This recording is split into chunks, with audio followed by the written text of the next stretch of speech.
Hello everyone, welcome to my channel. I hope everyone is enjoying their day. Please subscribe and like the video before continuing. Claire Newman clears the air.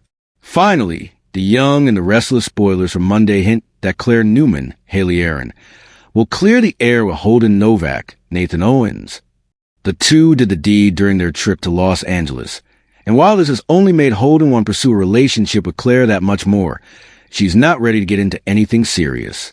In fact, after spending so much time with Holden, she's not sure she wants to pursue any type of romance.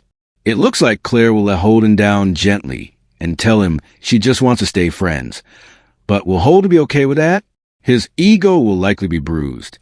Claire Newman clears the air. Y&R is turning into one of the most intensely watched storylines in Genoa City, as Claire, the once troubled young woman fighting her way back from a traumatic past, steps forward to confront her mistakes, her fears, and the skepticism that still surrounds her. The shadows of what her deranged great-aunt Jordan forced her to do still cling to her, even as she tries to rebuild her life among the Newmans who have opened their home and their hearts to her. Yet the test of Claire's redemption is only beginning, and clearing the air may prove far more complicated than she ever expected. Claire's journey is a storm of guilt, hope, and determination. Every move she makes is watched. Every word she says is weighed. Victor Newman may have offered her a place in the family, and Nikki may be fighting to build a bond with her long-lost granddaughter. But Genoa City is filled with people who remember every horrifying detail of Jordan's twisted revenge scheme. For Claire, the path forward is one she must walk carefully, and this week, she finds herself pushed into the spotlight as accusations swirl, old wounds reopen, and new doubts emerge.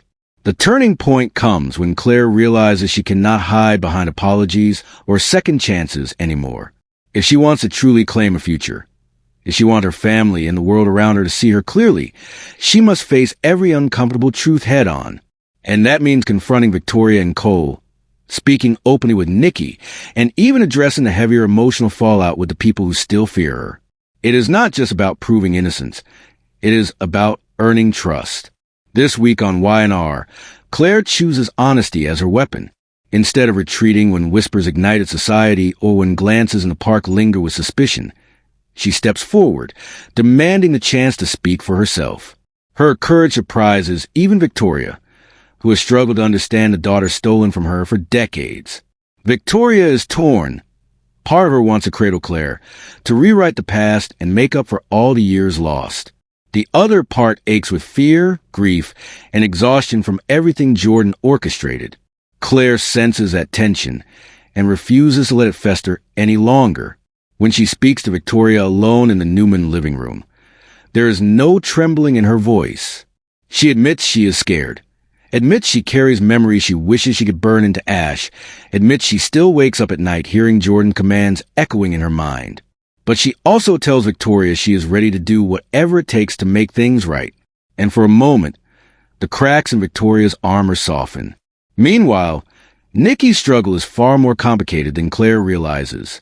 Claire's existence is a miracle and a nightmare wrapped into one emotional battle for Nikki. To know she has a granddaughter is a blessing, but the trauma inflicted under Jordan's manipulation lingers. Every time Nikki looks at Claire, she sees both hope and the shadow of a cruel past.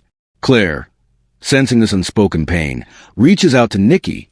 Their conversation becomes the centerpiece of the emotional arc this week. In the quiet stillness of the ranch, Claire tells Nikki she never wanted to hurt her. Nikki, voice trembling but strong, responds that forgiveness is a process, not a switch. And for the first time, the two women acknowledge that they are both survivors of Jordan's cruelty. They are bound not just by DNA but by trauma, and that connection may become the foundation of a new kind of strength. While Claire fights to heal her family relationships, outside forces are determined to stir trouble. Audra Charles, never one to miss an opportunity to destabilize the Newmans, raises doubts about Claire's presence. She whispers to anyone who will listen, "Can someone with such a dark past truly be trusted so soon?" The power of suggestion is Audra's greatest weapon, and she wields it with precision. Even Kyle Abbott catches fragments of rumors and begins questioning what Claire's return means for the delicate balance of the corporate world. Claire is blindsided when she learns Audra has been fueling doubts behind the scenes. The revelation pushes her into one of her most powerful story moments yet. She confronts Audra directly. Audra expects fear, submissiveness, anything that signals weakness. Instead, Claire stands tall, steady and unshakable. She tells Audra she will no longer allow her past to be used as ammunition. Audra smirks, but beneath that polished facade, she recognizes something dangerous. Claire is finding her voice and power. Elsewhere in Genoa City, Cole struggles as well.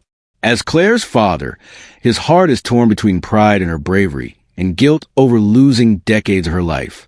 He watches her try to rebuild herself and vows to support her, but he also fears that too much pressure will break her.